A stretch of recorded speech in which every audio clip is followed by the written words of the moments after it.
Welcome to my channel money kitchen. అందరికీ నమస్కారం అండి. ఈరోజు నేను దొండకాయ టమాటా చట్నీ చేస్తున్నాను. దానికి కావాల్సిన పదార్థాలు: పావు కిలో దొండకాయలు, పావు కిలో టమాటాలు, 10-11 పచ్చి ఎండుమిరపకాయలు, గుప్పుడు పల్లీలు, గుప్పుడు పచ్చెనగపప్పు, కొంచెం జీలకర్ర, ఎల్లుల్లిపాయ, కొంచెం చింతపండు.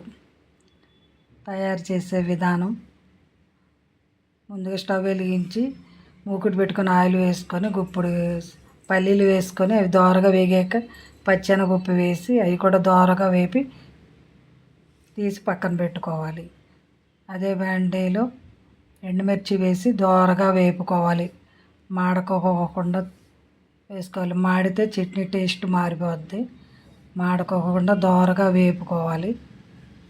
వేపుకొని అవి కూడా ఒక ప్లేట్లోకి తీసుకోవాలి. అదే బాండీలో దొండకాయలు వేసుకొని దొండకాయలు మాడకోకుండా చక్క నూనెలో కలుపుకుంటూ ఫ్రై చేయాలి.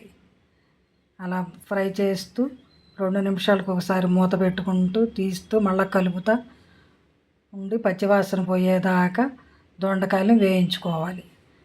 మూత పెట్టి మగ్గించుకోవాలి. తర్వాత మూత తీసి కలిపి అవి ఫ్రై అయ్యాక మనం ముందుగా కట్ చేసుకున్న టమాటా ముక్కలు వేసి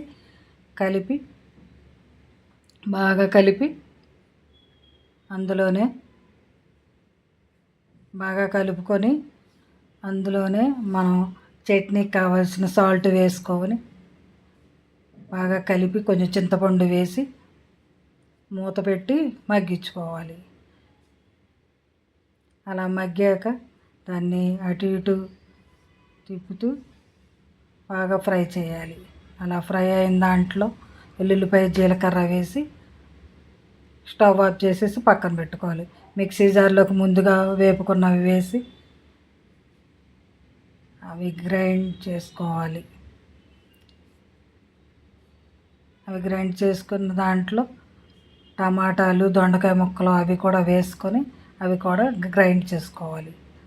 పచ్చడిలో పోపు కోసం కొంచెం ఆయిల్ వేసుకొని అందులో ఆవాలు, జీలకర్ర, ఎండుమిరపకాయ, కొంచెం కరివేపాకు వేసుకొని చట్నీలో పోపు వేసేసుకోవాలి. అంతే, ఎంతో టేస్టీ అయిన టమాటా దొండకాయ చట్నీ రెడీ. రైస్లోకి బాగుంటుంది, దోశల్లోకి చాలా బాగుంటుంది.